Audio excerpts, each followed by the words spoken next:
आणि ईश्वरी इतकी छोटी होती तेव्हा ऑफिसमध्ये तू तिला घेऊन यायचा. अगदी what a doted father you are यार. Hats off really. जे तू केलंयस ना दीपक ते केलेलं आहे. म्हणजे सिंपल आहे की मला असं वाटतं की आपली लेकरं आपली मुलं ही आपल्याला ऍप्लिकेशन देत नाहीत की आम्हाला जन्म द्या यु नो. तर मग त्यांच्यासाठी करताना कुठलंही म्हणजे कॅल्क्युलेशनचा सी सुद्धा नको यु नो. तर त्यामुळे मग ओके.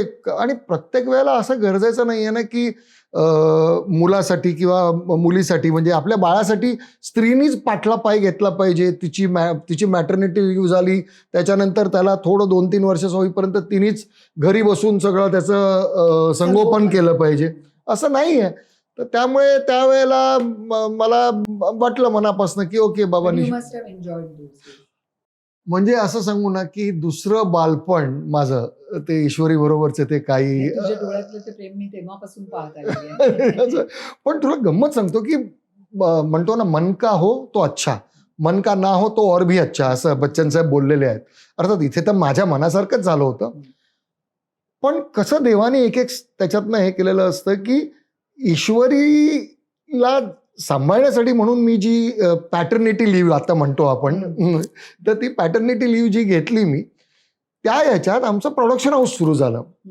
कारण त्यावेळेला मला आठवतं अनिता पाध्ये झीची चीफ होती आणि तिला एक विषय हवा होता आणि ती म्हणाली मला तूच काम केलं पाहिजेस याच्यात म्हणून. पण मला शक्य नव्हतं. मी तिला सांगितलं म्हटलं मला ईश्वरीला बघायचं आहे. तिला खोटं वाटलं म्हणून ती बिचारी घरी आली बघायला या सुंदरवनला. घरी आली आणि मला खरंच दीपकजी पटत नाहीये की तुम्ही म्हणजे पटत नाही म्हणजे हजम नाही हो रहा.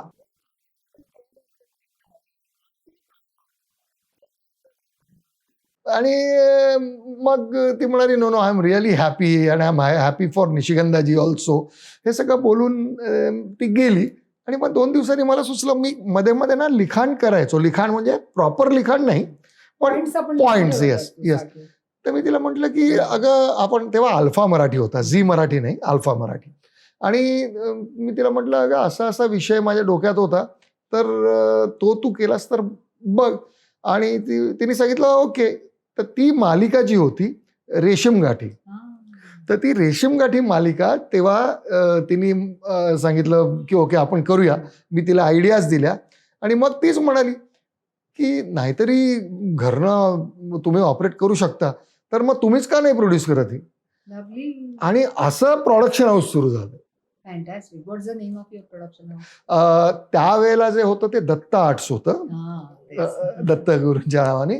आता जे आहे ते Ishwari vision music and entertainment LLP. Lovely, fantastic. कारण मला माहिती आहे तुमच्या दोघांची दत्तगुरू यांच्यावरती म्हणजे आणि त्याच्यावरती तुम्ही मालिकाही केली आणि ती पण फार सुंदर केली होती दीपक. ती त्यांनी करून घेतली दत्तगुरूंनी. त्याच्या मागचा एक किस्सा तुला सांगतो की ही मालिका करायच्या आधी म्हणजे आपण 2019 मध्ये ही मालिका सुरू झाली टेलिकास्ट. 2010 मध्ये औरंगाबादचे एक गृहस्थ आहेत तर त्यांनी मला सहज म्हणून सांगितलं होतं 2010 मध्ये की तुमच्या हातनं ना एक अशी कलाकृती घडणार आहे निर्माता म्हणून. हो. आणि मी त्यांना म्हटलं तुम्ही मला कुठलाही आशीर्वाद द्या पण निर्माता म्हणून श्राप देऊ नका कारण निर्मात्याला किती मेहनत करावी लागते बाजूला बस आणि त्याचं दुःख कोणीही जाणू शकत नाही.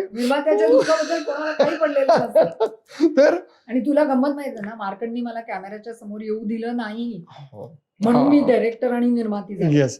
पण तुझ्यातले कलागुण तू जोपासलेस आणि इतके म्हणजे किती उभे केलेस काय माहिती जोपासले नाही म्हणजे but then I was happy director. So anyways let's continue with आणि हे झालं 2010 मध्ये.